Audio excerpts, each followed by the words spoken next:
All right. Well, you got everybody ready here? All right. Well, hello, CU SoCal. Today we have, in my view, a very exciting message, and it's about an individual's journey, his story. But before we go to that journey, that story, I want to tell you about another story that I recently heard, and it's about a father that was on a road trip with his son, and the son was allergic to bees. He'd have reactions if he was stung, and the father knew that, it could be life-threatening. While they were on the road, lo and behold, a bee flew into the car, and of course, the son started screaming and yelling and panicked because he knew generally that, bad things would happen if he were to be stung. Out of nowhere, the father grabbed the bee in the palm of his hand, held it for a few moments, and then let it go, and the bee continued to fly around the car, and the son continued to scream, but the father said, no, it's okay. And it was okay because bees can only sting once. The father took the sting. So the message to begin with is that we at CU SoCal, we're in business to build better lives for others. And sometimes we can't just teach people to fish, we need to give them fish. We need to step in like the father did and take the sting. And nothing makes me more proud than how much fish we gave in 2020. We had record-breaking donations. We donated $763,000. In the end, the truth is we all need each other, whether we need to help each other learn to fish or whether we need to give each other fish, but we need each other, and we need each other especially when we're facing what seems like insurmountable challenges. I got to tell you, for I think all of us, 2020 was one of the craziest and most challenging years ever. We have a divided country at CU SoCal and at other financial institutions. We now have more legislative threats. We have more regulatory threats. There's challenges with growing loans. We have what's called margin compression. We have a lot of challenges before us. You might wonder, am I concerned? Well, I've been concerned about a lot of things throughout my career. But am I confident? Yes, we consistently overcome and get over every hurdle that's in front of us. Am I intimidated? Absolutely not, and neither should you. If we're intimidated, that means we're timid, we're fearful, and as we know, we shouldn't feed our fears, we should feed our faith. But don't be intimidated with these challenges, and just know that together we can overcome almost any challenge.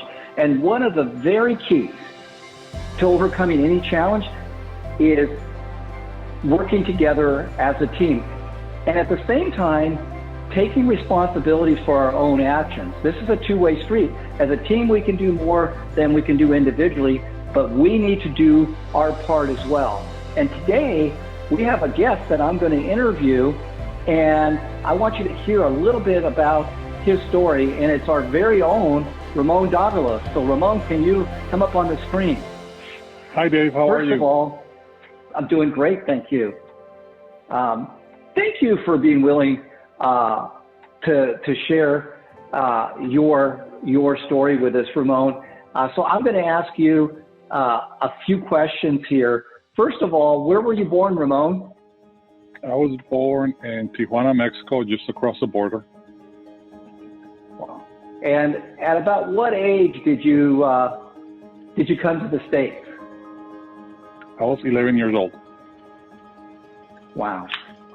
Well, I want to share with you that just recently I asked Ramon to share the address where he grew up in Mexico, and I got my Oculus on, my Oculus that allows me to travel almost anywhere in the country virtually. And so I put in the address where Ramon grew up and got back to Ramon and said, Ramon, you grew up in a very impoverished area. Tell me about that. And Ramon, maybe you could share what you experienced growing up with water, electricity, the quality or lack of quality with your home. What can you share with us there? Oh, well, what I can share is that it was like other border towns in the 80s, the population outgrew the services like water. So instead of getting running water, we would have a water delivery vendor or company. And what was more interesting in the conversation that we had is that we didn't have electricity. So instead of electricity, there was this battery man or battery person that would deliver batteries or exchange batteries and charge them for you. And that's the way you would, in my case, my favorite thing about having a battery is watching TV or cartoons or what have you. And as a matter of fact, a lot of my English was learned from watching cartoons when I was in Mexico. So it's interesting that we are on these journeys and we don't really can anticipate where we're going to end up. I would never thought, even though it was a border town, that I would live in this country. And, I thought I would always stay in Mexico and just live there. And the other thing is that even when I was here, I never thought I would be an internal auditor. I mean, even in the industry when I started, who would want to be an internal auditor, I thought back then. So, but here we are. It's interesting that we don't really know where we are going to begin. I mean, where we're going to end our journey. Not that my journey has ended, but it's you go so far just by taking those steps and being positive, being proactive, and being open-minded to what's in front of you and facing those challenges as they come. Well, you're an amazing person with an amazing story. What advice, Ramon, would you have for our team members as they face obstacles and hurdles in their life as you have? Well, the first thing I would say is be happy where you're at and enjoy what you have. Even though I was in a place where there was no running water and no electricity, I quite remember being happy and enjoying my culture, my family, my friends. And the reason I never thought about leaving was because I was happy there. But also be open-minded and like you be open-minded, look out for opportunities and for the future and what's coming, and be mindful of the possible threats, but with a mind of challenging the future, not being afraid. And that's the advice I would give. Just be open-minded. Never say never. Never limit yourself, and enjoy where you're at. Enjoy those relationships and the good things that life has to give you. And what about just keep moving forward? What do you have to say about that? Yeah, just don't limit yourself. I mean, who would have ever thought, for me, that I would be an auditor, and even that I would never guess that I would have lived through a pandemic, even when I lived in Mexico. So just take keep moving forward, take life as it comes, and know that every challenge can also give you an opportunity. To move from region to region within a country or another country is a challenge. And it's hard to do because you have emotional ties to where you're at. And with us too, here, we are probably fairly happy as employees now in the credit union where we work. But let's be open-minded about what's coming, and let's move forward with our digital transformation, with the possibilities of mergers, with just us being together and maturing as a credit union. Hear, hear. So Ramon, is it true that you were a branch manager at a bank and the bank was robbed and you chased this individual down and climbed a chain link fence? Is that true? And would you recommend that for any of our branch managers? Well, that's not 100% true. I broke through the gate and I was way out of compliance. But yeah, that did happen, and I was way out of compliance. And while the local law enforcement, people were happy, the corporate security and risk management was not happy with me that day. So no, I would say if one of our managers did that, we would have to write them up. That's for certain, because that's not what you should do. That's great. That's great advice. So we have another guest today. Don't bring your video up, but we have an announcement today. But I want to embarrass Ramon here for a second. I got to tell you, I'm going to share a term that maybe some of you have heard before. I shared it today at a leadership meeting, but Ramon exemplifies this word that I'm going to share, and I think most of us do at CU SoCal, and explains why we're changing so many lives. But we all need to be what I'm going to call CU SoCalonians. And you might ask, what's a CU SoCalonian? Well, look at Ramon. He is a CU SoCalonian, is passionate about our just cause. Ramon is passionate about building better lives. A CU SoCalonian understands that there's no use having a belly if there's no fire in it. Ramon has fire in his belly to change lives. He also has fire in his belly in terms of having grit, and I so admire that about him. CU SoCalonians, they understand this, that we achieve more when we chase our dreams instead of the competition. Yeah, I look at the competition, but we and I, all of us, should chase our dreams instead of the competition. And part of our dreams, certainly about changing lives for others. And another thing about CU SoCalonians, and this is true of Ramon, they understand that, being safe is good for sidewalks, and that you have to take some risk in life if we want to get anywhere.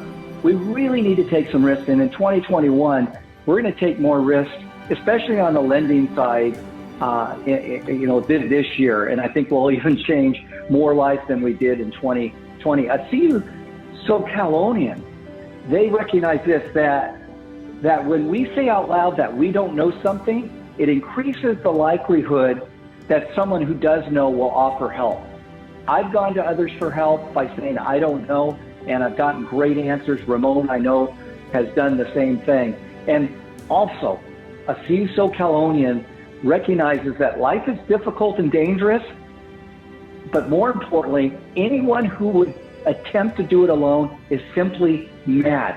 We face so many obstacles that are dangerous in our life, but we're absolutely crazy if we think we're going to attack the challenges alone. And I know Ramon knows that very well, that he needs other people, I need other people, we all need each other. But finally, and most importantly, a CU SoCalonian, they realize that a team is not just a group of people who work together, all right?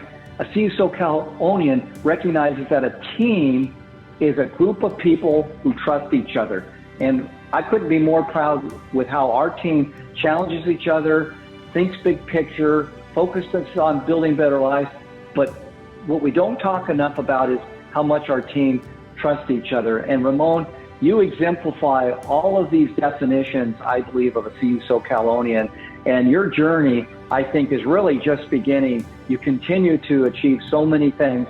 And with that, we have an announcement. So I'm going to call another guest onto the screen, and that's our Chief Financial Officer, Durst. So Durst, do you have an announcement for us today? I do have an announcement, and the announcement is Ramon will be given the opportunity to make amends for his past risk management infractions by chasing down that fraudulent situation or fraudster at the bank he worked at, and he will be promoted to SVP of Risk Management, where he will oversee our internal audit function, ERM function, and vendor management function. Wow! Congratulations, Ramon. Thank you. That's a great achievement. We're proud. Anything else, Durst? Anything we can say to embarrass Ramon? I don't think so. Ramon's bigger than me, so I want to be careful of embarrassing him. I don't want him to chase me down as well. Well, hey, thank you to the two of you. I have some final comments, but what a great journey, what a great story, Ramon. And this is just another example of some of the achievements that you've been able to achieve. How's that? So my question to all of our team members, what does your journey look like? But more importantly, what does the road ahead of you look like, your upcoming journey? My strong view is that you're going to find joy in that journey. You're going to be able to better chase your dreams and fulfill your dreams if you're not intimidated, if you understand how much we need each other, if you feed your faith and not your fears. And as Ramon said, you just need to keep moving forward sometimes. And I'm going to say, even when you don't feel like it, that's part of the definition of grit. So I'll end with this. It's a story I told this morning. It's about a college basketball coach. After the game, he noticed that there was a cell phone laying on the court. So he went over and he picked up the cell phone and he immediately walked it over to a referee and said, "Here's your cell phone." And the referee said to the coach, "How in the world would you know that that was my cell phone?" And the coach said, "Well, you missed 13 calls." I find that to be hilarious. But it does apply back to what has been communicated today. We don't want you to miss any calls in your journey. Opportunity is in front of all of us. Don't miss the opportunities or don't miss the calls. And when you see the calls, and one of your teammates may talk to you about a call that you're getting. Natalie Riggio, I had to talk to her about the call to come work in administration and look at the successes she's already experiencing. And I think she's finding joy in that journey. But know that we don't want you to miss your call, and you're going to need to work with others. You're going to have to, again, not be intimidated, and you're going to have to feed your faith and not your fears. I was born in Tijuana, Mexico, just across the border. So don't miss your call in your journey. You can achieve more than you think. And he will be promoted to SVP of Risk Management. So with that, thanks, and make it a great day.